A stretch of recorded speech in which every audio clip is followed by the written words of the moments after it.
Welcome to the Saturday Slam and Jam here on the Athletic NBA Daily's YouTube feed. You got to watch us on YouTube. We're here on YouTube. It's a great production. Would love to have you here. We're brought to you by Amazon Prime. On today's show, we are going to do the good, the bad, and the what of this week, and we're going to try to avoid talking about tanking during that. We're also going to have my good friend Rylan Stiles on the show to talk about the Thunder, and then we're going to do some Thunder trivia. But before all of that, Al, tell us what happened in the NBA this week. Andrew, our top story this week is that the All-Star Game is good now. In one of the biggest twists of the season, the new format for the All-Star Game appeared to work. Ignited by Victor Wembanyama's energy in the first game, each of the first three games was close, came down to clutch shots from Scotty Barnes, De'Aaron Fox, and Kawhi Leonard. In the third game, Kawhi, on an absolute heater, scored 31 in just 12 minutes, and not against typical All-Star defense. It was legitimately cool and fun. The final game, now that was a bit of a snoozer, as the old man U.S. team got run out of the gym by the young guns and All-Star MVP, Anthony Edwards, 47-21. But all in all, I would say best All-Star game I can remember in a long time, and credit to the league for preventing a week's worth of the worst NBA pods imaginable. You thought endless segments about fixing tanking was bad. Imagine if they had been followed up with a segment about fixing the All-Star Game. Oh, brutal. At least we got some positivity mixed in this week with how fun those games were, which is a big win in my book. Now, as for All-Star Saturday night, well, the three-point contest was fun. Damian Lillard, stepping onto the court for the first time this season, made it to the finals against Devin Booker and Con Knipple, and then put those guys away, winning his third three-point contest. A fun moment after the win. Dame was congratulated by Giannis, and Dame asked him if he placed something on call sheet, while Giannis kept saying, stop, stop, stop. Dame has already committed for next season and will be recruiting both Steph and Clay to join him. Now, the Shooting Stars competition, it's back, Andrew, and it happened. It was something to watch. Wasn't bad, but just something to have on your television.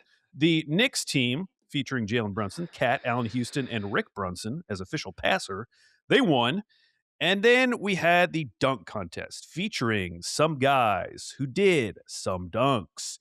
Jace Richardson, unfortunately, had the most memorable moment when he took a genuinely hard fall on a dunk attempt and appeared to hit his head on the court.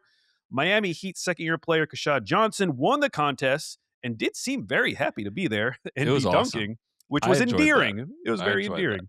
Yeah. The best dunk-related content, though, might have been our guy, Mac McClung. Not only did he post 4 really nice dunks he said he would have done in a dunk contest, but he also did a very fun video with Bleacher Report where he recreated famous dunk contest dunks, which I enjoyed very much. Now, my favorite All-Star moment had to be Blazers rookie Young Hansen responding to a question about his idol, Nikola Jokic, by forcing his translator to say, I can't wait to kiss him. The translator clearly did not want to say that and first said, I can't wait to chat with him, but Young was not having it and made him say it, which was awesome. Another All-Star moment that has to be mentioned is that we may have a second burner scandal with Kevin Durant. Messages were released during All-Star Weekend from a group DM on Twitter that allegedly includes messages between KD and some of his fans.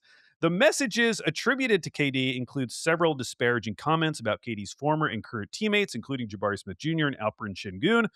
Not everything was negative, though. I interpreted triple-double cocaine bear as at least a mildly positive reference to Russell Westbrook. It's very positive, and it's a very good nickname. It's the best nickname that I've ever heard. KD brushed aside the accusations at Rockets practice, saying, quote, I'm not here to get into Twitter nonsense, which convinced no one, given his well-documented history of getting into Twitter nonsense. Now, we only got one night of games this week, but there were some notable ones to talk about from Thursday night. First, the Detroit Pistons completely obliterated the New York Knicks for the third consecutive time this season, winning 126-111 in Madison Square Garden. In their final meeting of the season, Cade Cunningham put up 42, 8, and 13, which included going 5 of 11 from 3. This was a game that was affected by those suspensions coming out of the Pistons-Hornets brawl. So Detroit did this without having both All-Star Jalen Duren and Isaiah Stewart. But when you got B-ball Paul, you're in good hands. And Paul Reed picked up the slack for the missing big men and scored 18-7 with 3 blocks in the game. That loss drops the Knicks into a tie with the Cavs in the standings, but those two teams will play very soon, playing next Tuesday in Cleveland. In Cleveland's first game back, they played the Brooklyn Nets. They won handily. Brooklyn is one of the teams that's tanking. And just to wrap up the tanking news this week, Shams Charania reporting on Thursday that Commissioner Adam Silver informed the league's 30 general managers that the NBA plans to make anti-tanking rule changes for next season. And some of the ideas that were thrown out in this report: first-round draft picks can be protected only for top 4 or top 14. Lottery odds freeze at the trade deadline or a later date. Teams are no longer allowed to pick in the top 4 in consecutive years or after consecutive bottom 3 finishes. Teams cannot pick in the top 4 the year after making the conference finals. That one I find weird. That just seems rude to the Pacers. Insane. Yeah. That's just a mean thing for the Pacers. Lottery odds allocated based on 2-year records. Lottery extended to include all play-in teams. And then the idea of flattening the odds for all lottery teams. Now, these are just ideas that are being discussed. So none of these are final. We don't know what's going to happen. Yeah. But that's your weekly tanking update. Finally, if you thought the Clippers' luck might run out post All-Star break, it's not happening, folks. In a massive win that affects these West standings, where teams 3 through 6 are separated by 1 game, the Clippers eked out a 115-114 win over Nikola Jokic and the Nuggets in LA. It looked like the Clippers were safe when Brook Lopez dunked it in with 13 seconds left to put the Clippers up 4. But then Jamal Murray immediately hit a 3 after 2 free throws from Benedict Mathurin. It was only a 3-point game with 9 seconds left. Once again, it was Jamal Murray drawing a foul on a 3-point attempt with 0.9 seconds left. Could have set the game to overtime. Murray hits the first 2, but then missed the final free throw. Time expired. Clippers won again. The story of this one was the home debut for Benedict Mathurin, recently acquired from Indiana. Mathurin put up a season-high 38 points on 22 shots, which included going 12 of 13 from the line. The Clippers are now 1 game below 500 after starting 6-21. If they beat the Lakers on Friday night, they will have followed that 6-21 stretch with a 22-7 stretch to get all the way back to 500. They are currently 9th, only a game and a half back from the Warriors, who have lost 2 in a row, and they received news this week that Steph Curry will be reevaluated in 10 days, meaning he's going to miss at least the next 5 games. For the Nuggets, it's been a rough stretch by their standards. They have lost 5 of their last 7, 5 of 8 since Jokic returned to the lineup. Jokic put up a 22-17-6 line in this one, but uncharacteristically inefficient, going 9-22 from the field, committing 6 turnovers. Denver has the toughest remaining schedule. Also something to think about. They do get to play the Jazz 3 more times this season, but only have 6 total games against teams outside the play-in range. Meanwhile, 14 of their final 26 are against teams currently in the top 6 in either conference, with their next big one coming up next Wednesday against Boston. And those were the top stories this week. What a little All-Star break, Al. The games last night were the games last night were legitimately fun. It was good to have the NBA back. I know. I didn't even mention, because I had to fit in that little tanking thing, I didn't even mention the Rockets game. Yeah, getting a win against the Hornets. It's a very nice win. Yeah, Katie was awesome in that one. Time to move on to the good, the bad, the what? Yes, time to share something we liked this week, something we didn't like, and something that left us confused in a segment we call Good, Bad, What?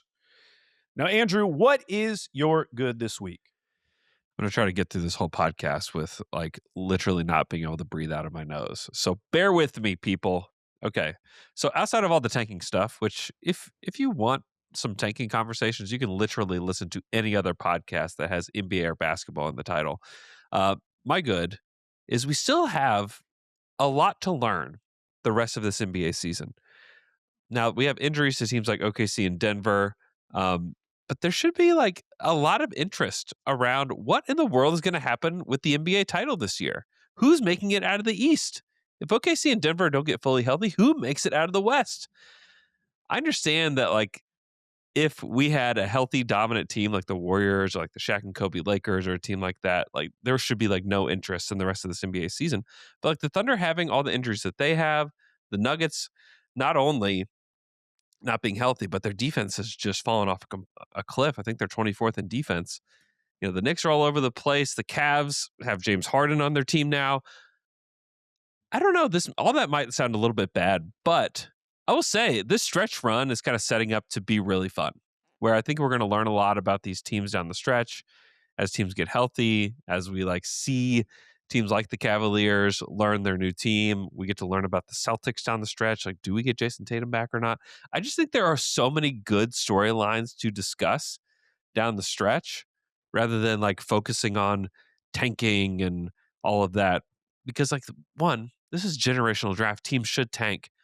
But on the other side of all of that, there's just a lot of really good stuff to dig into.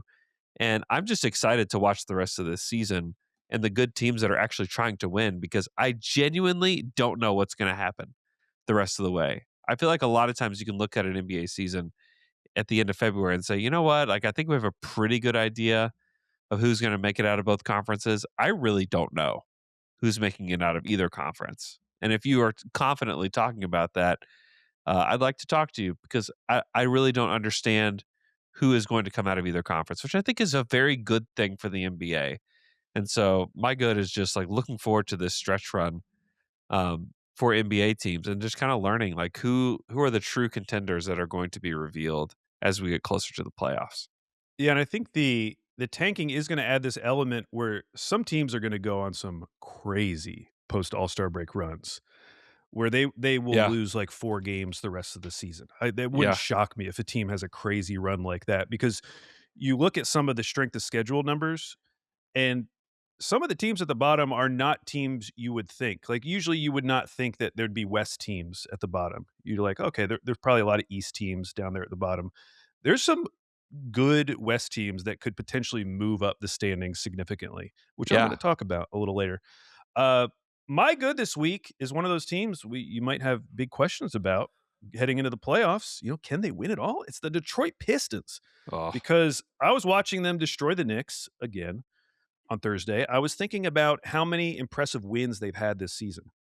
I feel like every time I watch the Pistons, it's always a big game and they're always winning. And per Cleaning the Glass, in games against teams with a top 10 point differential, Detroit is 11-3. And in those games, the Pistons have a plus 6.4 point differential. As a comparison, the second best point differential in games against top 10 opponents is Houston with a plus 2.9. And they're only 9-8 in those games, but they have the second best point differential. Now, that got me wondering how Detroit's success against the best stacks up historically, and how predictive that might be for postseason success. So I went back to the 03-04 season, as far as you can go in Cleaning the Glass, and I looked at every team that was the best against the best. So these are the 22 teams from 03-04 until last season who had the best point differential in games against top 10 opponents.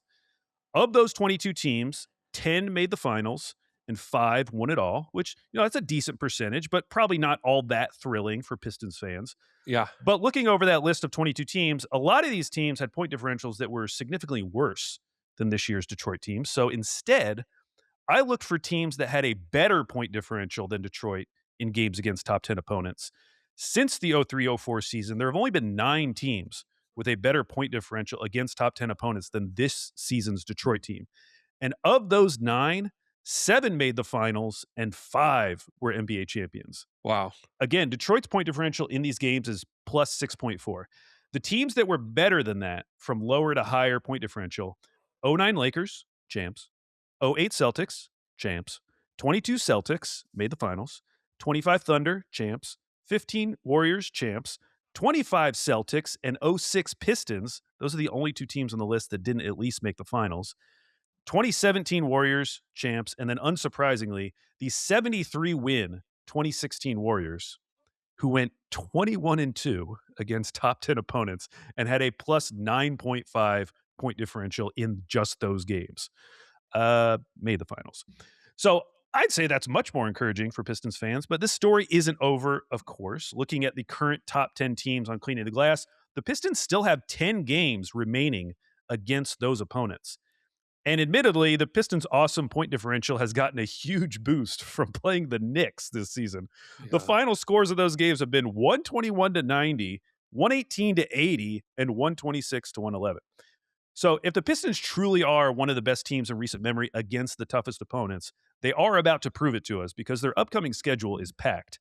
Just in the next 2 weeks, they play the Spurs twice, the Cavs twice, and the Thunder. Now, that particular game not looking like the marquee matchup we were hoping for. SGA and J-Dub will likely be out, but those Spurs and Cavs games will be huge. And so I'll continue to follow this. I'll give an update at the end of the season just to see how good Detroit was against the best teams in the league, because it's been very impressive so far. Yeah, and they did that last night with the suspensions. I know. Like that to me is like the craziest thing. It's like, I don't know.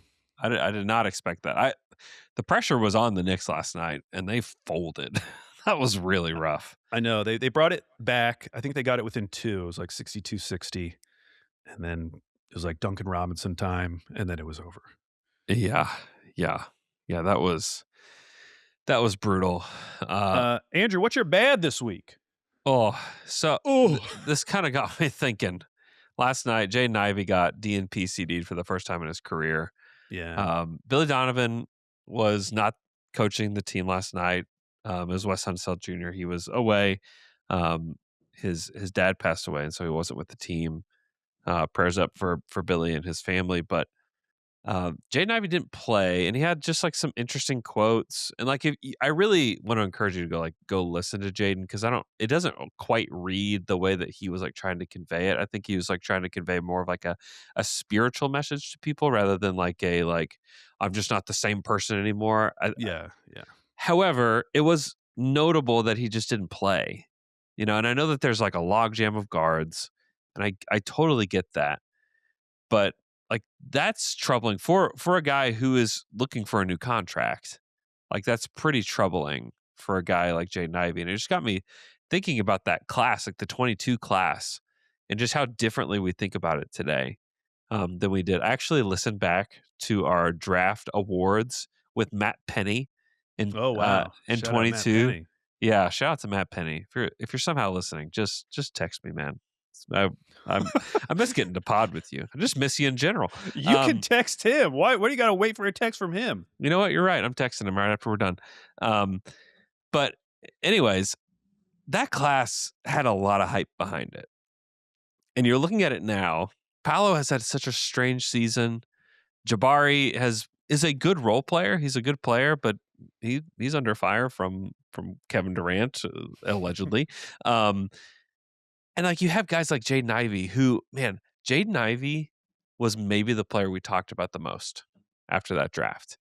And like what a game changer he was going to be. We were talking about how the Pistons now had this like fire and ice element to them with Cade and Jaden Ivey. And that just never came to fruition. In fact, like you look at the rest of like from 5 down, it's really just Shaedon Sharpe that is still on the team that drafted them. When you look through the lottery, it's Shaedon Sharpe, Jalen Williams, Jalen Duren. That's it.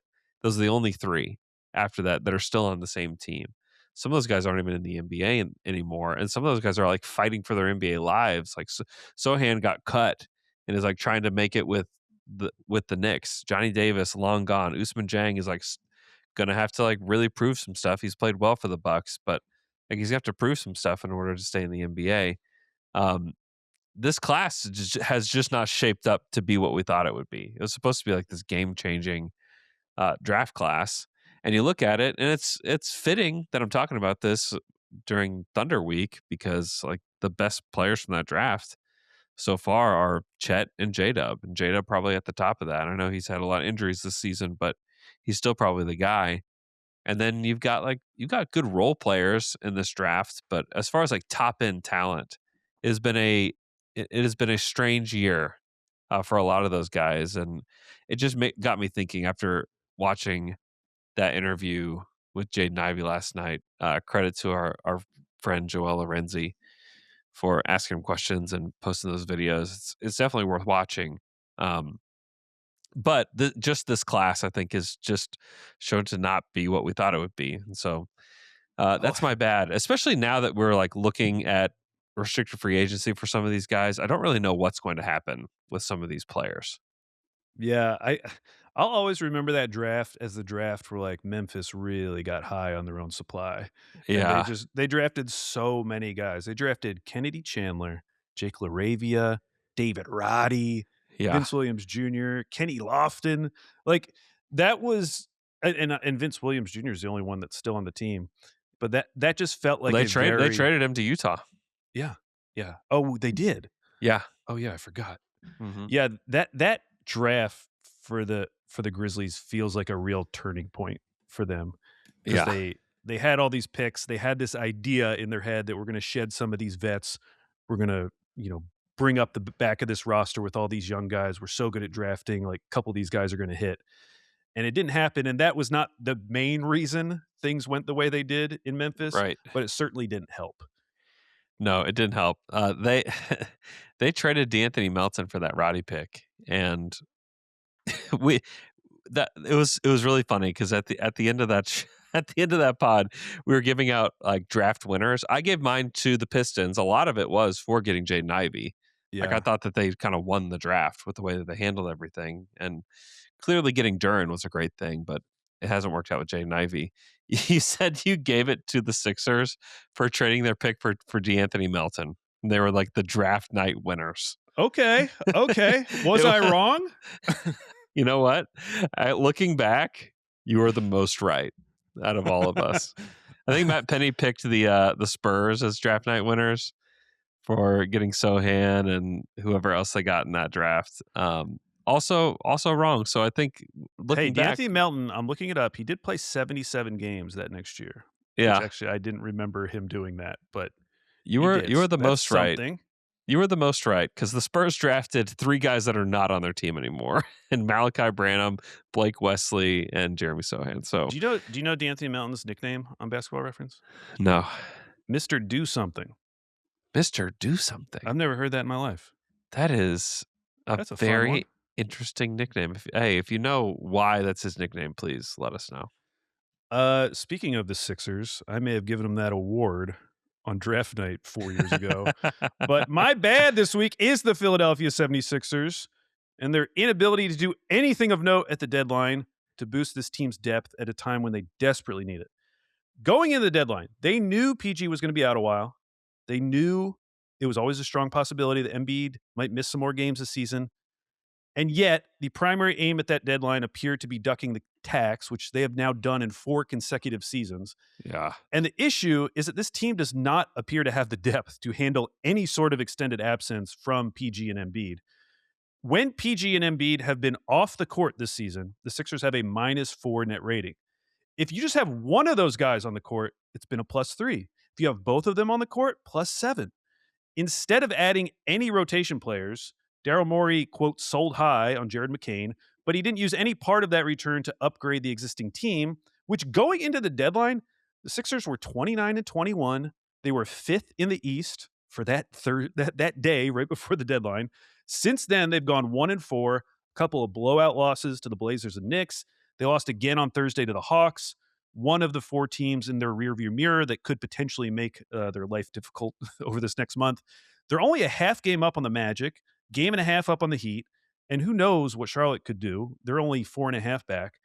I just can't believe that this is the same Daryl Morey that we grew up with, that the NBA media used to fawn over. Like when we were in 10, 15 years ago, I mean, Daryl Morey was the GM.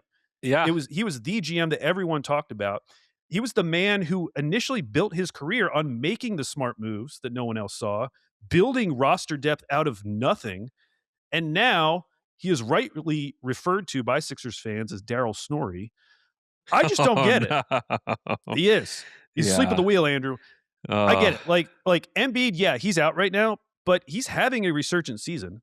Maxey is playing at an all-NBA level. Your first-round pick in VJ Edgecombe already contributing at a high level. Yeah. And Paul George, while certainly not back to peak PG levels, he's been a positive this season for the Sixers. I mean, if it's not worth investing assets to improve this roster now, when is it going to be? I realize those guys are both out, PG and Embiid right now, but who knows? This could end up being the best shot you'll have to have both Embiid and PG healthy for a playoff run over these next couple seasons. it feels like Morey just left this team out to dry, and they're already feeling the effects of that decision.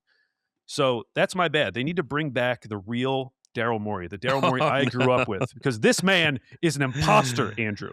I don't mind it from Daryl. If I'm being real, what? I don't mind it. You don't mind it? I don't mind not making like big swings to make this current team better. I'm not talking about a big swing. I'm saying, hey, could we not start Andre Drummond if Embiid's out? Could we have literally any other option? Sure, I get that. I personally don't believe in this iteration of the Sixers at all. At all. Clearly, neither do they. Yeah. So I'm totally cool with. I think the McCain deal is absolutely maddening. So I could get on board with Sixers fans being mad about that, but I would not want to sacrifice.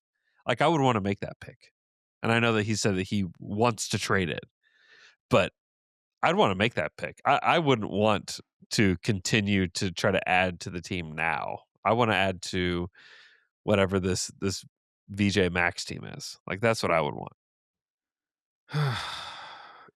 Andrew, that's not what I wanted to hear from you. I don't need you to be a Snorri defender. I'm not even a Snorri defender. I think a lot of the stuff he's done is just weird.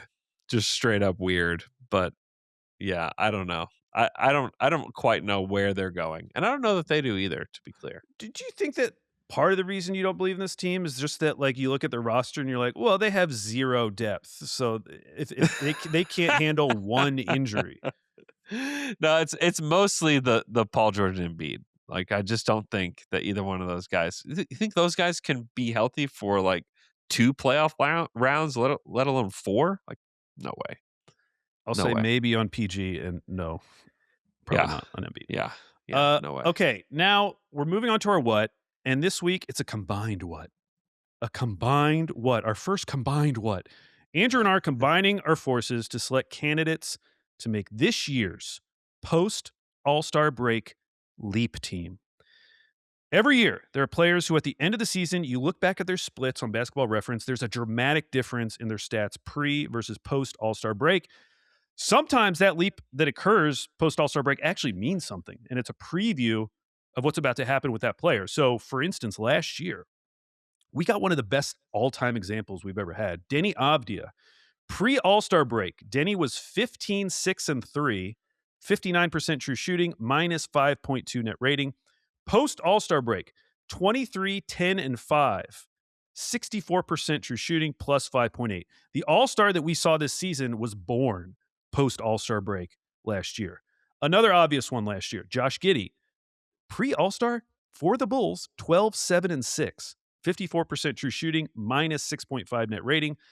Post-All-Star, 21-11-9, 62% true shooting, plus 9.9 net rating. The other players last year to make our first team post-All-Star break leap team, Paolo Banchero, Quentin Grimes. Paulo averaged over 29 points per game post-All-Star break last year. Wow. Yeah. Quentin Grimes. Now, sometimes the leap doesn't really mean that much. Okay, that would be an example. Sometimes you just got a lot of runway. Yep. And you have some freedom, and you're going to score a lot of points. Yep. And Tyrese Halliburton, who, yes, he was already a star, but his true shooting last year, 59% pre-All-Star to 68% post-All-Star break, which then led to a finals run. So it's time once again to make some predictions. We're going to throw out a few names who we think might see a significant bump in production post-All-Star break. And this is our what, because after you hear these names, you might be saying, what? What? You think who's going to do what? What? Maybe it will end up being real, like Denny. Maybe it will be more because of opportunity, like Quentin Grimes. But these are the players we've selected to make our first team post-All-Star break leap team. Andrew, who is your first selection? I might be off to a bad start with this one. But okay. I just think that Alex Sarr, who's had an awesome season so far, is due for a bump. Some of it is that I just think that they're going to be pulling everybody. And they're will this bump be happening in practice? Will this be in Wizards practice? He'll be doing this? No, he is out with a hamstring injury and should be back within a week or so.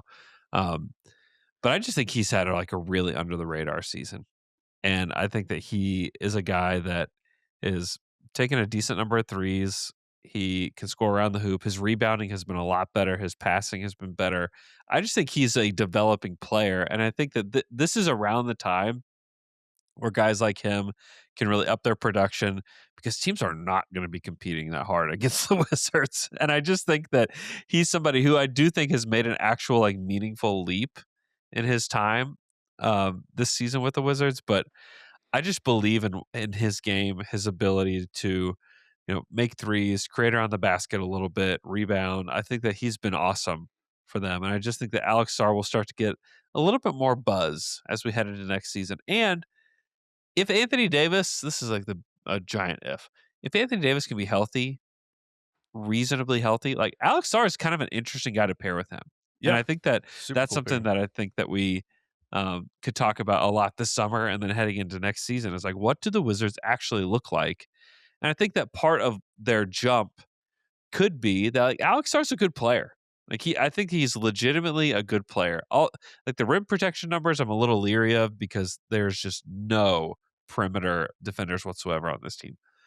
But I just think that he has developed into a really nice player after like a very, very rough rookie season. And so I'll take Alex Sarr. I think that he could make people watch the Wizards even a little bit down the stretch of this season. Yeah, I mean, I think as long as he has good lines in the 5 games they let him play, down this stretch, You I think think they're going to hold him out of these games? bro, they just beat the Pacers, okay? It's crisis level. He wouldn't even play though. He didn't even play. No, I know. But I'm saying, like, they beat the Pacers without him, I don't know. We'll see. I hope he plays. I hope he plays too. I hope he plays. Uh, my first pick, now this might just happen by default, but I do think we've got to mention him. It's Benedict Mathurin. Yeah. First, it's important to note that in Indiana this season, he was averaging almost 18 points per game, over 5 rebounds per game. So for this to qualify, I think he needs to be well over 20 points per game the rest of the season. But he's in an incredible situation. If Garland isn't back soon, the Clippers' scoring depth is paper thin. They lose Harden and Zubats. Their next highest scorer on the team after Kawhi was going to be John Collins, who is at 13.8 per game. So Wow. Mathurin is coming into this situation where the Clippers desperately need his scoring, and he is very willing to provide it. Now, for this to count, I'm thinking he needs to be around 23, 24 points per game the rest of the season, getting to the line like 7 times per game. I feel like if he was around there, that I would consider that That'd be wild. a That would be post wild. All-Star break leap. Oh, by the way, I was watching Clippers Nuggets last night, and my wife walked by, not really into basketball. It cut to a image of Brooke Lopez on the bench, Yeah. and she stopped and she said, "Who is that man? He looks like he's from another time." He looks so different from what she imagined NBA players. And I told her, he is my age. He is 38. That He is kind why. of is from another time. Yeah, I think he she's is. correct. He's a millennial Yeah. playing professional basketball. He is Yeah. from another time. And It's that true. satisfied her. She was like, "Oh, okay, that makes sense now." So another factor working in my favor is the Clippers' schedule. Yeah. Third easiest per tankathon, most rest advantage games in the league, 16 of their final 27 at home. I still don't know how much I believe in the full Benedict Mathurin experience, but Yeah. I think this is an incredible opportunity to let him explore what his ceiling can be before he goes to restricted free agency. And I'm buying into the idea that last night's game or Thursday night's game against Denver, that could be a sign of things to come, not just a one-game blip. So I'm going Benedict Mathurin with my first pick. Okay. That makes sense. Who is your second pick, Andrew? My second pick, I'm gonna cheat because I wish I you don't know wouldn't. that I don't know that he's gonna make a second half leap, but we've already seen the leap that he's made with Jokic out. And I think that it could carry over into next season in that there may be a team, and if I'm a team that has cap space, I would go after this guy. It's Peyton Watson. Before the new year, this year, with the Nuggets, he was 10 points, 4.5 rebounds, 1.5 assists, 51% from the field, 39% from three. It's like, oh, great. A steal and a block a game. Awesome. Productive, off the bench, great.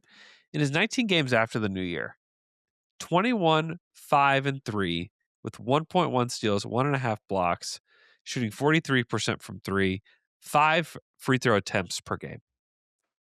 Like, this is a real player. And defensively, he's very good.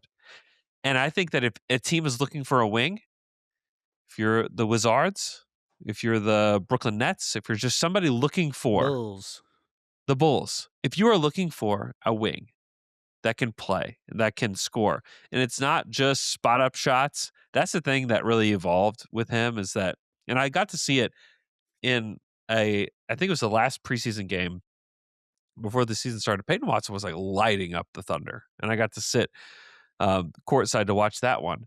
And he was awesome. And it was like creation stuff with the ball in his hand. He's a guy that can take guys off the dribble. He can pull up in the mid range. He can shoot threes. He can get to the hoop. In transition, he's a monster. Like, I think that he is primed to go to a different team and to be able to have a much bigger role or have a bigger role for Denver. And so he's dealing with a hamstring injury right now too. I picked 2 guys with hammy injuries. Why did I do that? I don't know that we're going to see it necessarily the rest of this season, but I feel like we've already seen this leap already happen with Peyton Watson, and I think it'll carry over into next season. And so we could see more of it when he comes back from injury, but to me, like, the leap that he's made, I think we could be talking about Peyton Watson in a much different light next season, like we have Denny Avdia. If he goes to the right team, if he goes to a team in the Eastern Conference, is it crazy that he's at least like on the fringe of like all-star conversations? I really don't think it's that crazy. I think he's that good of a player. So I'm going to go with Peyton Watson. Okay, Andrew. I feel like you're tanking. I told you I told you it was like a cheating answer, but I just couldn't ignore what I feel like you're tanking. You take 2 guys who are injured. What are you doing to yourself? I'm taking 2 guys that I believe that, because a part of like the spirit of this question is like, who do we think could be like difference makers next season, right? Sure. And so like these 2 guys to me are guys that I could see making a difference next season in a way that we didn't quite think of them this year. Okay, before I get to my last pick, some names I considered: Max Christie, Modest Buzelis, Iota Sumnu, Anthony Black, Steph Castle, Brandon Miller, and Jalen Green. I looked long and hard. Jalen Green. Well, that one just felt like too obvious because he's averaging like 11 points. Yeah. That's kind of a Quentin Grimes thing. He's only played 7 games. Yes. I mean, he's better. Okay. I went with another one that feels obvious because he's only played 4 games, but I'm going to set the expectations high to justify this pick. So it's Scoot Henderson. Yeah. Finally made his return from a hamstring injury. In his first 4 games, he's been very productive. He's been turning the ball over a lot, sure, but been very productive. My bet here is that the Blazers are locked into a play-in spot. Scoot's going to be eligible for an extension this summer. They desperately need more offensive juice. And so emphasizing Scoot the rest of the season should be a priority. Like, there's not a huge risk, even if he's bad, that they're going to like fall out of the plan. Yeah. He's only gotten 20 minutes per game so far while on a minutes restriction. I'm hoping that begins to increase and he's up near 30 per game by the end of the season, even if Drew is healthy. And similar to Mathurin, another thing I've got going for me is the schedule. The Portland Trailblazers have the easiest remaining schedule per Tankathon. 12 of their final 26 games are against teams currently outside the play-in. So maybe some of my minutes concerns could be helped by blowouts where Scoot's going to get an extended run at the end of games. As for a prediction, I think for this to count, I need Scoot to get up to something like 19 points, 7 assists, getting to the line 5+ times per game. Improved efficiency, especially at the rim. I think he's got to hit that for this to even count. Okay, so I'm setting the bar kind of high. It feels bold, given what we've seen so far in Scoot's career, but Yeah. I'm betting that this stretch run ends up being the breakout stretch of his young career. Basically, the way I tried to do this, I really focused on Denny and Giddey because both of those guys were averaging in the teens previously, and they were on teams that were in the play-in. And I do think that matters. Like, they weren't on tanking teams. They were on teams that were trying. And so that's why I went with Mathurin and Scoot, because they're in similar situations. In the case of Mathurin, in a new situation like Giddey was, With Scoot, he's coming back from this really long injury. He started to look good at the end of last year. So I'm hoping that he finally has like his best stretch of his young career. I think it could happen. So that's why I'm going with Scoot Henderson. But it's a gamble. It's a big gamble on Scoot. It is a big old gamble. It is a big gamble. I mean, I'm looking back even at last season. I wish you wouldn't. At his splits, and he never even approached 19 points per game, even in any Close the browser tab in any month last season. In fact, in February. Okay, never mind. I won't go there. In fact, no, okay. I won't do it. I won't do it. I told you I won't do it. Honestly, last year, my picks were Asar Thompson. Yeah, who's just never gonna like explode that way. I feel like. Yeah, he's had. I mean, he's good, but he's not. Yeah, offensively, it's going to be a. But I also picked Shaden Sharp. Yeah. So this is kind of like my Blazer. I was going to say you got to have your Blazers homer pick in there somewhere. Next year it's going to be Young Hansen. How dare you? Scoot scored 39 points in a game last year. Okay. Yeah. No, it's good. That's good. Yeah. Thanks. In March, he averaged 13 points a game. So yeah, and he's going to double it this March. He's going to be 26 a game. Oh, man. Hey, hang in after this break. My good buddy Rylan Stiles is going to join the show to talk about the Thunder. We'll be right back. Andrew, it's time once again for the Wheel of Fandom, the weekly segment where we spin a wheel, it lands on a team, and we become fans of that team for the next week. Last week, the wheel landed on the Oklahoma City Thunder for the first time in at least 4 years of doing this podcast. It's so weird. And of course, it was All-Star Weekend, so no games this week. But who needs games when you can watch Jared McCain defeat Plaque Boy Max in the celebrity three-point contest? Unfortunately, the only real Thunder news this week was that the injuries to their top three creators were not magically healed by the All-Star break. SGA and AJ Mitchell, who are out with abdominal strains, will be out at least another week. And J-Dub, who re-injured his hamstring before the break, will be evaluated in another 2 weeks. It's possible all three miss this next stretch of games, which is a bummer because it includes Cleveland, Toronto, Detroit, and Denver.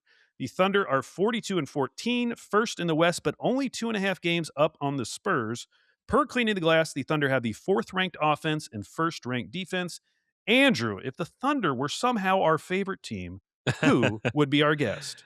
Oh, it's my guy, Rylan Stiles from Locked On Thunder. He's also on a podcast called the OKC Dream Team, where if you want to hear me and Rylan talking together, you could do that. Patreon.com/OKC Dream Team. Right, guy, welcome to Slam and Jam. I'm very happy to be here. This feels like a great debut. I feel like Jared McCain getting traded to the NBA champs. Yeah.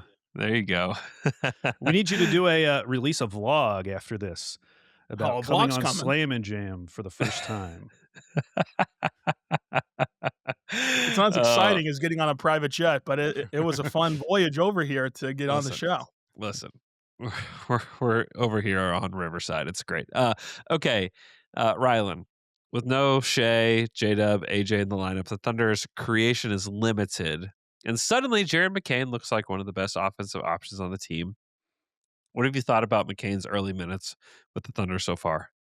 I think that Jared McCain's fit in really well, especially as a guy that obviously hasn't had time yet to learn the systems, learn the playbook, etc. But when you look at Jared McCain, his shooting gravity is like the first thing that jumps out of just having a guy who can truly make defenses stay honest to him. And you can envision how he could allow Shea and J-Dub and these other guys to allow them to have even more space to create, more space to get buckets. And his shooting ability is second to none on this team, with him and Isaiah Joe both pairing together really nicely already. And while we talk about how great they've been in the 98th percentile of their net rating, those two guys have not shared the floor with one of J-Dub or Shea, even though J-Dub has played whenever McCain's been healthy. So McCain's ability to shoot, but also he's shown some creation a little bit in his time, whenever he's come off DHOs with iHeart, pick and rolls, and been able to facilitate. So I think that there is a pathway for McCain to be a very important piece to this team. You mentioned Isaiah Joe. He's been playing some of the best basketball of his career. averaging 17 per game over his last 6. When he arrived in OKC, he was kind of solely thought of as a shooter. Where do you feel like he's improved the most outside of his shooting since arriving in OKC? Yeah, outside of his shooting, I think that it is about his relocation ability. Since he's gotten to OKC, every year it's taken a step forward, none bigger than this year. It's the stuff like the two-man game with Isaiah Hartenstein, where those guys are on just a different wavelength. If you can toss the ball to Ihart at the top of the key, then cut back door and get to the rim downhill, and he can come off those DHOs and then see someone flying at him at the three-point line and drive into the rim. So he's just more comfortable at all three levels right now than he has been in the past. And I think that his relocation around the perimeter, which I know is tied into his shooting, but that's helped him also take a step forward as a three-point shooter. So his offensive game has been really impressive, but then defensively, he's also a way more competitive defender. And whenever you put him on this Thunder team with so many elite defenders who can fight over screens and allow you to not fall into these mismatches, he's able to, if he does come up to the ball, he can compete and at least hold up a primary ball handler and with enough time until a Cason or a Caruso or a Dort can switch back onto that guy. And that's been a key that I think could keep him on the floor in the postseason. We should also mention one of the best secret dunkers in the league. Just the guys Yeah. that you have no idea could dunk, and then randomly he will hammer it home on someone. And it's always shocking. Yeah, he Yeah. gets at least 1 or 2 posters a year. He does. I also think that he's just getting his athleticism into the game a little bit more too, as a defender, like you mentioned, and even as just like an offensive player that he had this whip pass to the corner before the break that it was just like I had to like double take. Was that Isaiah Joe? Like what is happening right now? I just feel like he's evolving as a player. Like he's a much better player than he was last year, and that contract is looking even better. Someone else who's shown some interesting flashes recently is Cason Wallace, who will be eligible for a rookie extension this summer. What are your current thoughts on Cason's offensive game and what his like offensive ceiling can be? I think that the first thought is that he just has to continue to improve as a guy who can knock down these gimme shots. Like last year, he wasn't particularly great in the corners and wasn't great off the catch as what you'd expect him to be. This year, he's gotten better at those areas. If he takes another step, in terms of a catch and shoot shooter and a guy who is knocking down high percentage of high quality looks, then you really see him at the very least becoming a great 3-and-D offensive weapon. But in this recent stretch, we've all been really interested in his point guard background. He has done better on the ball, and I think what's helped him is really getting back to the basics. Like now you're seeing him just break down a defense and get to the rim, and that either leads to a shot or a pass instead of trying to be Peyton Manning out there and orchestrate an offense. And that's really helped him almost by being too simple. It's helped him actually become more advanced in what he can do on the offensive end. So this stretch should theoretically be an opportunity for Chet to spread his wings offensively. But so far, that hasn't really happened. He's only averaged 10 shots per game in the 4 games since SGA's been out, which is below his season average. And he hasn't always looked comfortable handling the ball.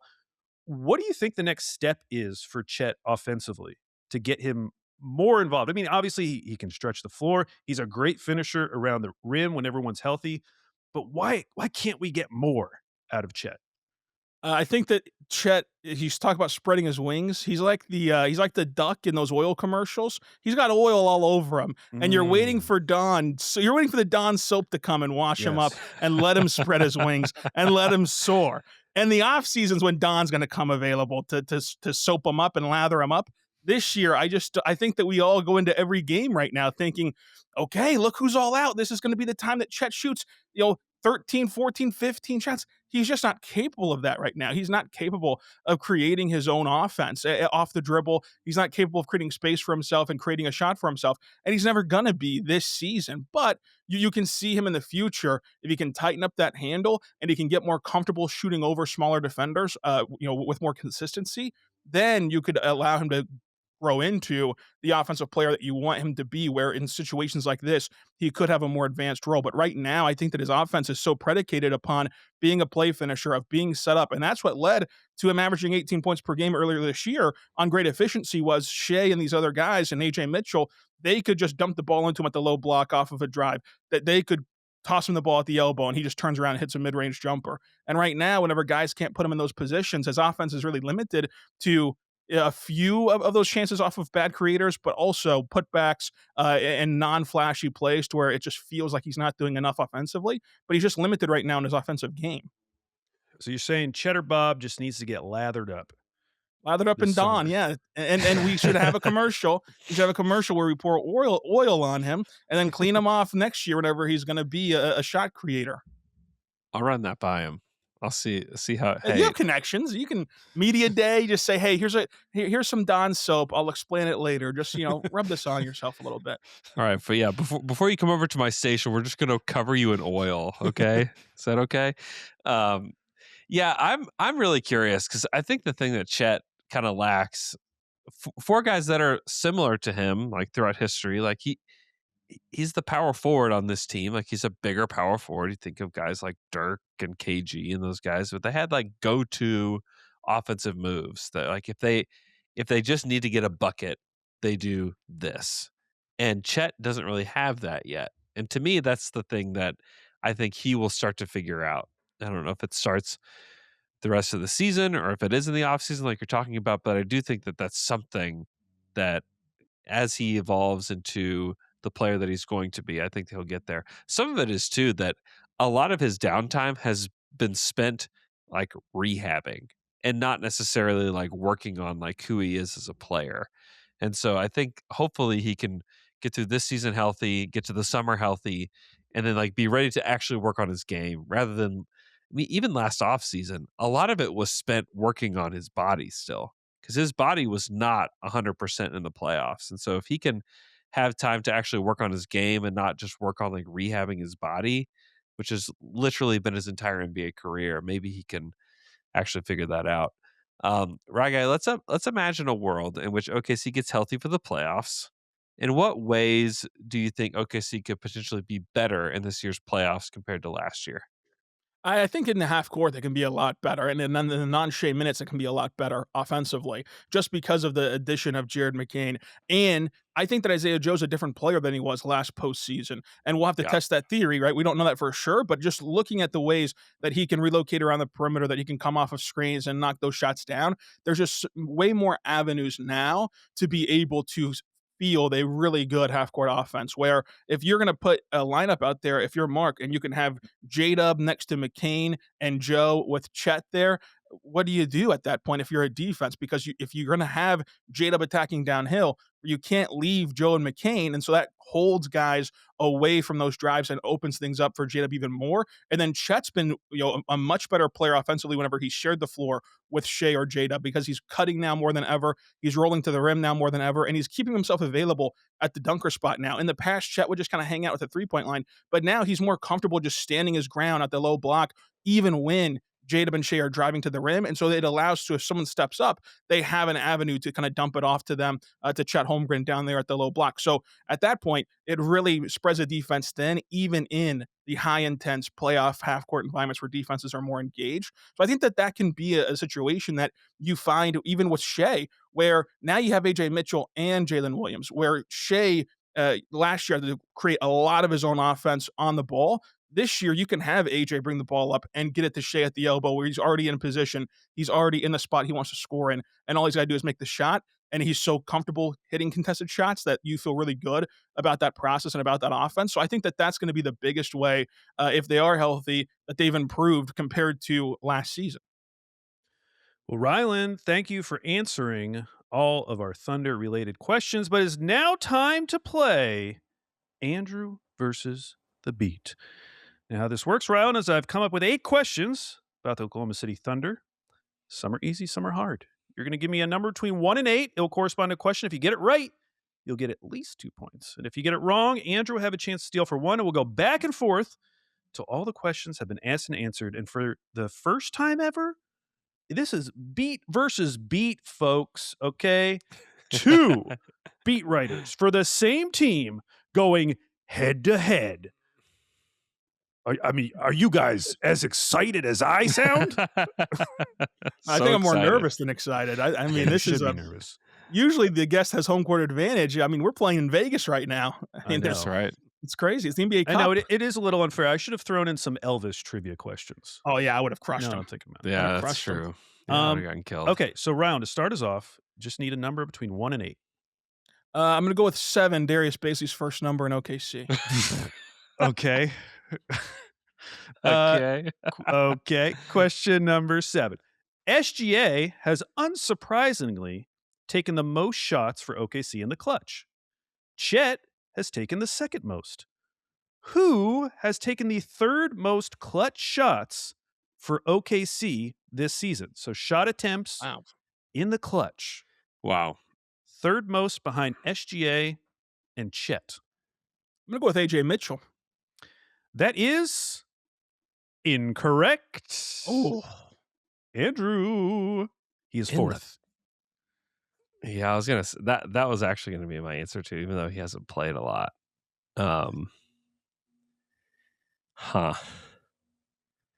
Most shots in the clutch for the Thunder. SGA, Chet, blank, and then AJ Mitchell. Those are the top 4. Dove hasn't played enough. Has he though? Is it Dub? I'll say Dub. I don't know. It is J-Dub.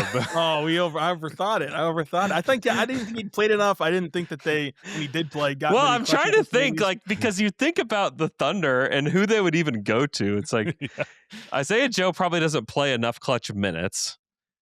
And then are they really giving clutch shots to Dort or Cason or Hart? Like, no.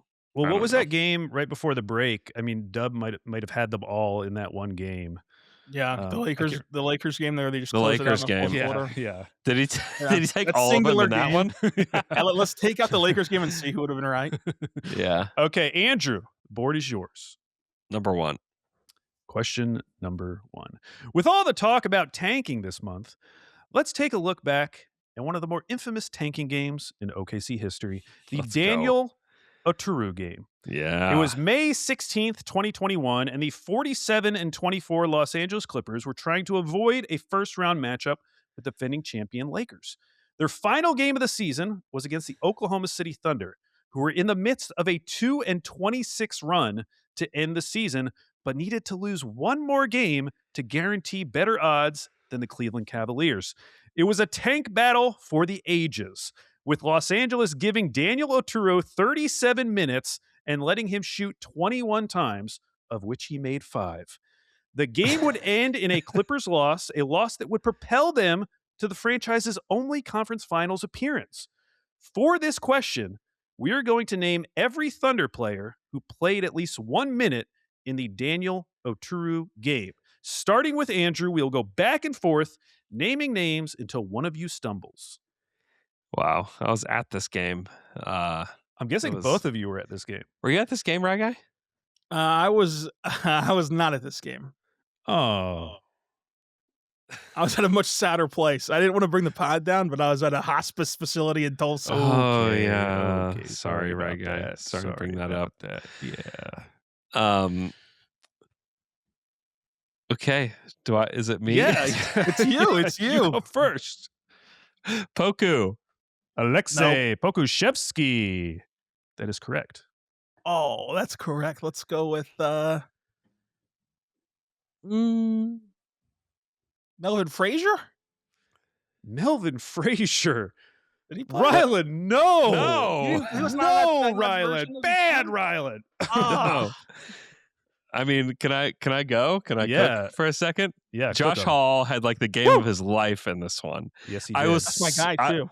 As somebody who was rooting for tanking, I was so mad at Josh Hall because he had to have had his best game of the season that year or that night. Another guy who had an incredible game, Moses Brown. I don't remember what his stat line was like. Almost like 2020. I feel like it was insane. Yeah, folks. Once upon a time, there was a blog post written about how the Thunder didn't need Evan Mobley because they had that Moses Brown. That dude put up some stats. Teo Maledon played in this game for sure. Wow. Can he run the table, folks? Isaiah Roby definitely played in this game. Yeah. Charlie Brown Jr. played a ridiculous amount in this game. Wow. I believe Gabby Deck played in this one. Yep. Keep going. Turtle. I know Jalen Horde played a ton in this one as well. Andrew, you've named all except one.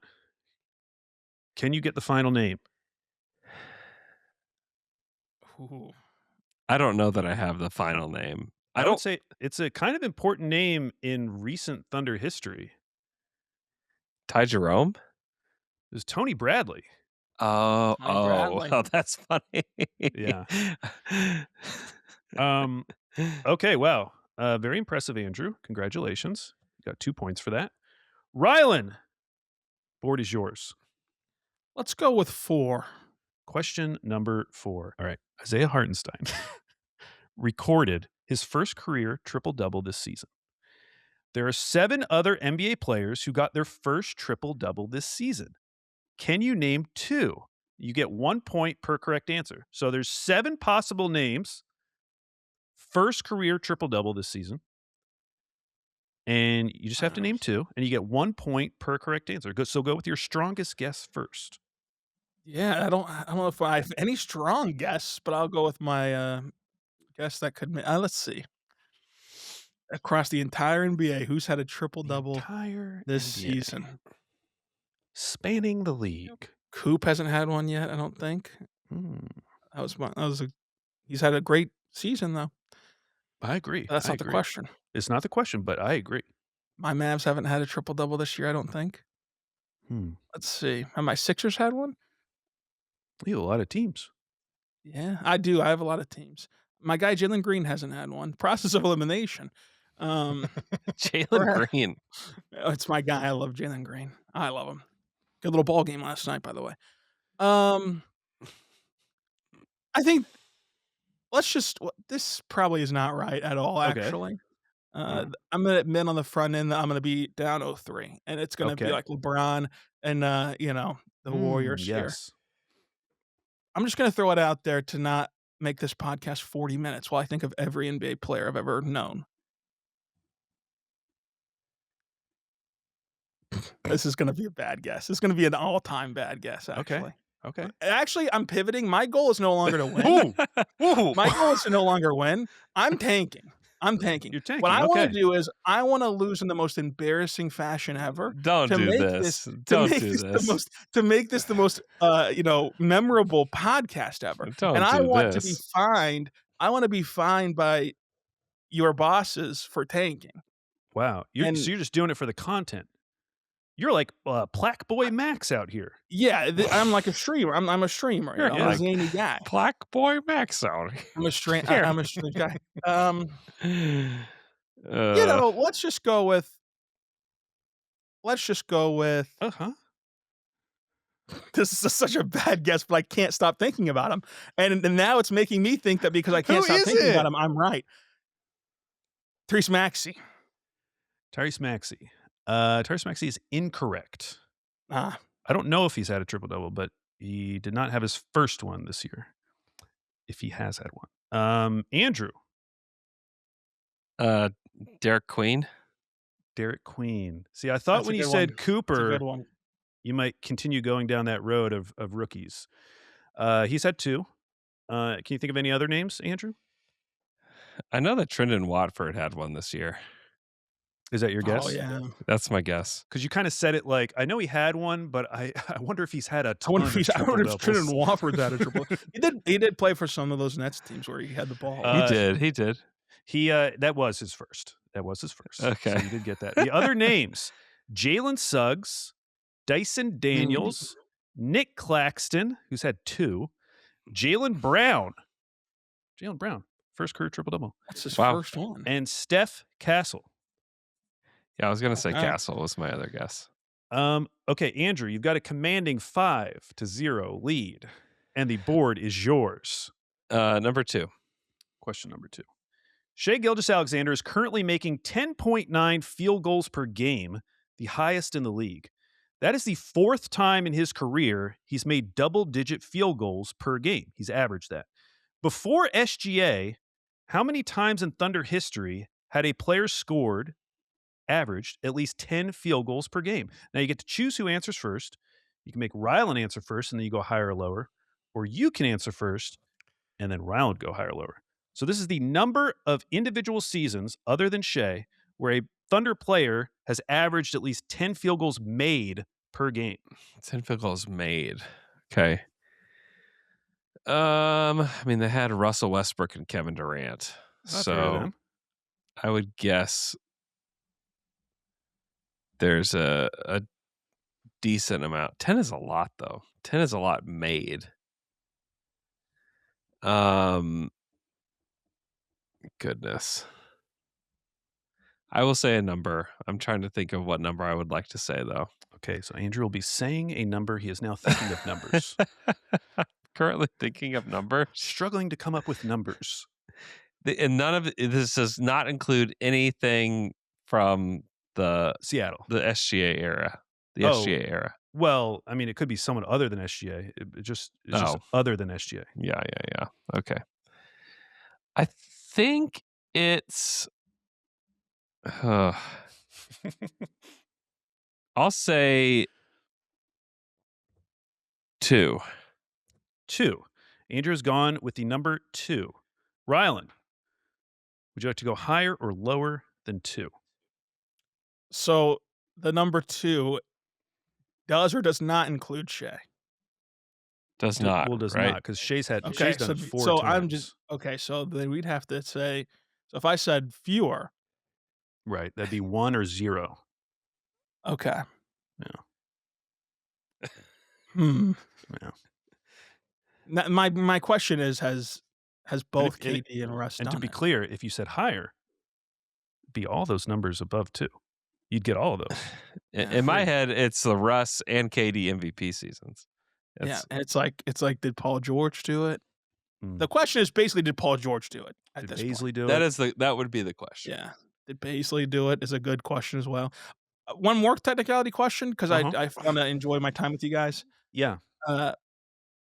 Is there any qualifications for, like, you got to play a certain amount of games or minutes? What if a guy just came in and, in those tanking years and just had 10 buckets and got cut? I will say that was not the case. Although I was going to do a question about steals, and Yorgos Kalaitzakis did average over 2 steals per game in his 4 games with OKC, so I scrapped that question. Yeah, that's why you got to ask the question, folks. At home, if you're listening at home, kids, there's no bad questions. I'm gonna go with under Andrew's. Wrong. Take. Andrew got it exactly correct. It was 2. He got the bonus point as well. That's tough. You gotta give me 1.5, Andrew. You gotta give me something to work with. I could have stopped you at any point during that. You could have. That's honestly, folks, blame Alex. All right. Rylan, board is yours. Only down. I'm gonna go with 2-0. You're going with 2? Well, sorry, we just did 2. I was going to say, I forgot to cross that one off. All right. That's on Alex again. Hey, that's on me. Let's go with the 3. 3. Chet Holmgren has 96 dunks currently this season, well on his way to having over 100 dunks. Who was the last Thunder player other than Chet to have 100 plus dunks in a season? Wow. Last Thunder player other than Chet to have 100 plus dunks in a season. He did have 100 in his rookie season. I think it was like 126 or something like that. So he has done it before. But other than Chet. I mean, Paisley wasn't a big dunker, huh? But he did spin through the lane a lot. Paisley certainly got to 100, maybe. He had a lot of run. He did get a lot of run. No denying on that. A lot of run. Yeah, he played some small ball 5, not as much as I'd like him to, but. Moses Brown, did he ever play a full season enough to get 100? Oof, great question. These I are have the answer, that but great question. through my mind. I'll just go with other than Chet. So let's see. Let's see here. Just again, for technicality purposes, hypothetically, had Isaiah Hartenstein had 100 dunks, which he did not, that would have still counted though, because it's not Chet, and he's even though he's on the same team. Yeah. Okay, so that puts a whole new can of worms in the mix for me. But I'm gonna stick with my guy Moses Brown. Moses Brown. That is incorrect. Andrew, you have a chance to steal. I was thinking it might have been Moses as well. My other guess is Nerlens Noel. Andrew, that is correct. Nerlens Noel. Wow, they've been a long time without hitting the century mark on the dunkers, huh? There's not a lot of dunkers. Gosh. They have not drafted any real dunkers. Yeah, I mean, in my head it was just like, how else was Moses Brown scoring those little layups and hook shots and dunks? He just wasn't scoring that much. That's true. But he had a 2020 game, didn't he? He did. It was a mirage. Okay, Andrew, you're currently up 10-0. Okay. Don't worry, Rylan. There's still questions remaining. They're not worth 10 points, but don't worry. 5. Question number 5. Here we go. According to Cleaning the Glass, when this player is on the court for the Thunder, OKC has held opponents to 7.8 fewer points per 100 possessions compared to when he is on the court. Compared to when he is off the court. So they're better defensively when he's on the court, okay? Yeah. And it's the best on the team. It's the best defensive on-off swing on the team. Who is the player? And as a hint, minimum of 1,000 minutes played. Yeah, this is AJ Mitchell. This is AJ Mitchell. That is correct.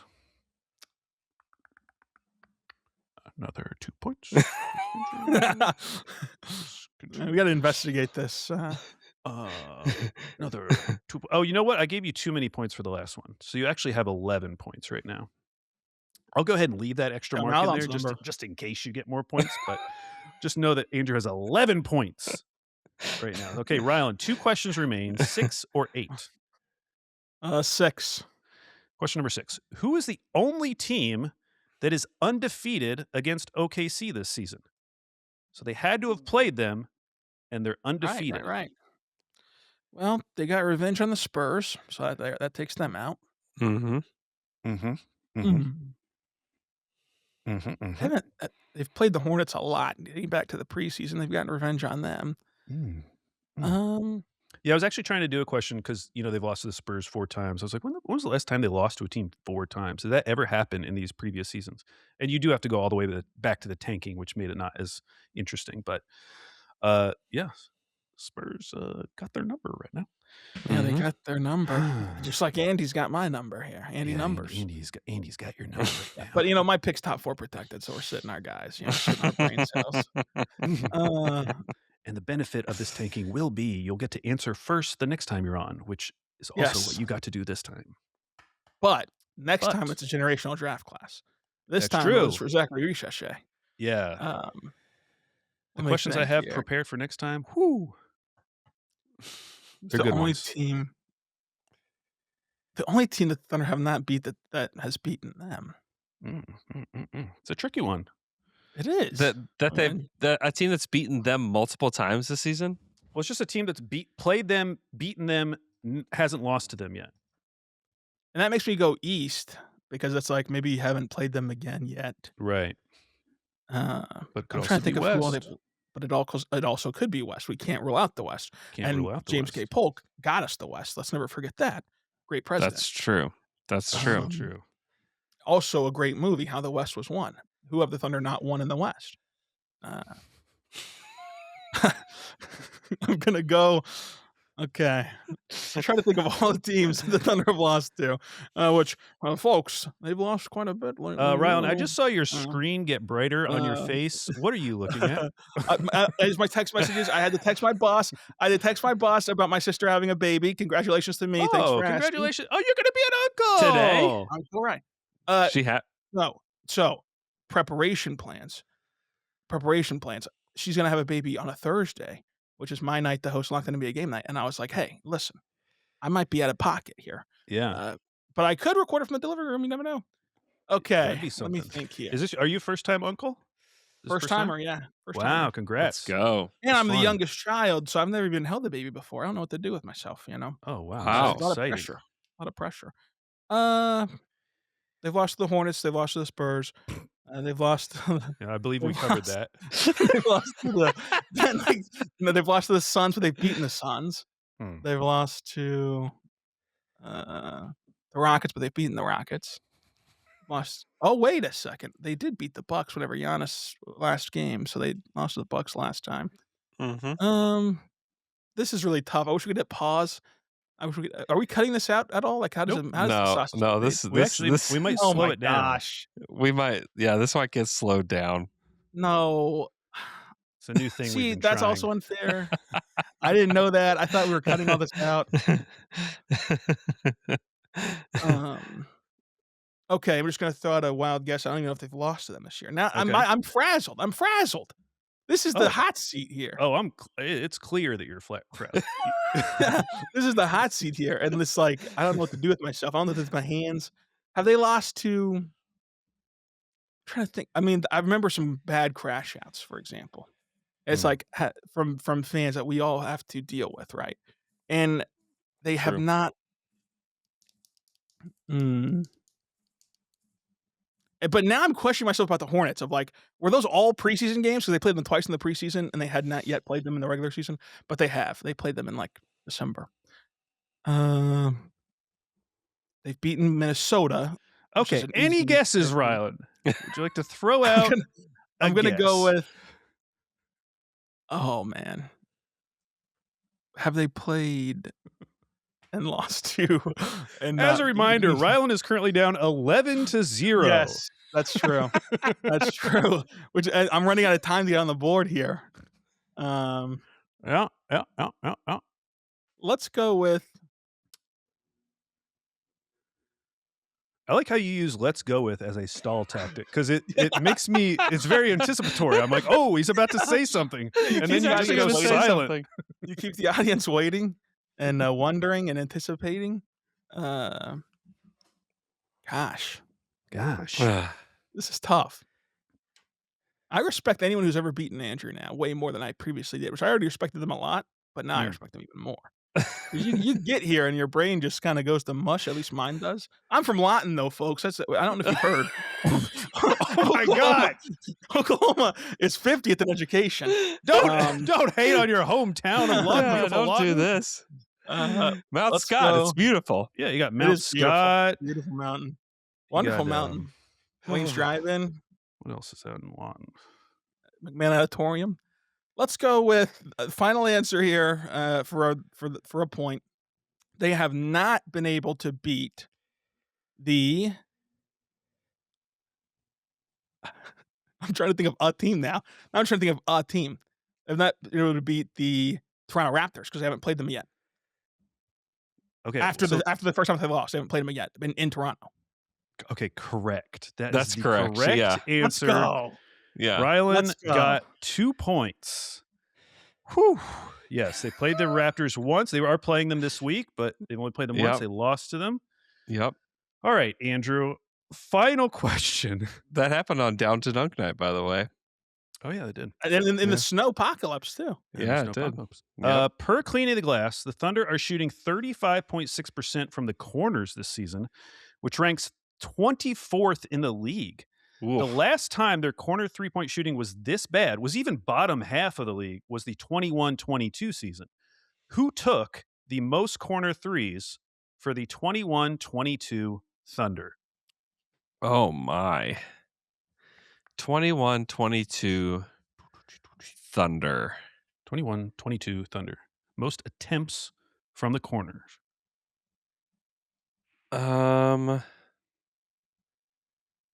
Goodness. Dort? Incorrect. Rylan, you have a chance to steal a point. Get up to 3 points. Wow. 21-22 Thunder, and it's not Dort. It's not Dort.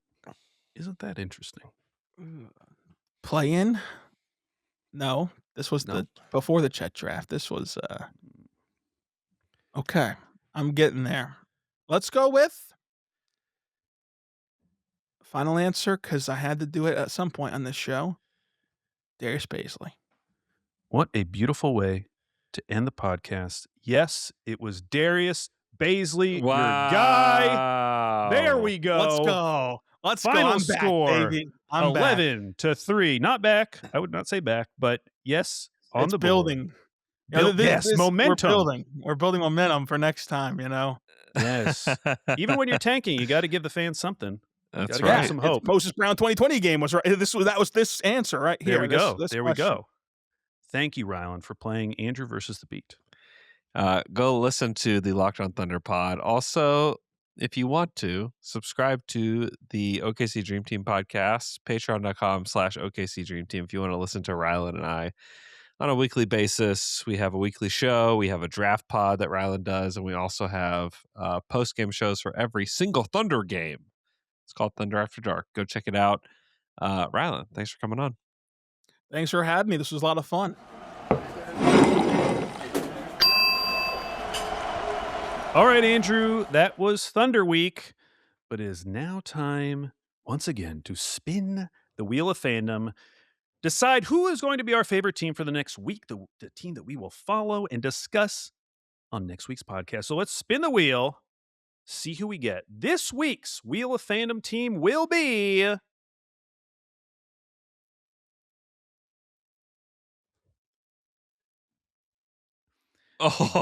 Dallas Mavericks. The Dallas Mavericks. Dallas Okay. Mavericks. I believe they're on a 9-game losing streak. Yeah. Yeah, If you don't like the tanking conversation, sorry, because we've got a team. No, they're bouncing back this week. You think so? Okay. I can feel it. Oh, actually, oh my gosh. Listen to these games. Okay. This is genuinely crazy. We're getting this. Okay. Friday night, Minnesota. Okay. Minnesota's a good team. It's on Sure. ESPN, though. ESPN game. Oh, nice. Sunday at Pacers. Ooh. Tuesday at Nets. Oh. Thursday, Kings at home. No way. We're getting Let's 3 go. tank battles. Let's go. Man. All right. I cannot wait to talk Mavs then. Like that gets me genuinely excited. I've got the juices flowing now. I'm ready to go. Yeah, that rules. Please leave us a 5-star review on Apple Podcasts. I'm going to read those next week. I've got a bunch that I have backlogged, but I will read them next week. So if you want your 5-star review read on the podcast, please leave one for next week. Hope everybody has a great weekend. Enjoy the basketball, and we'll talk to you guys again next week.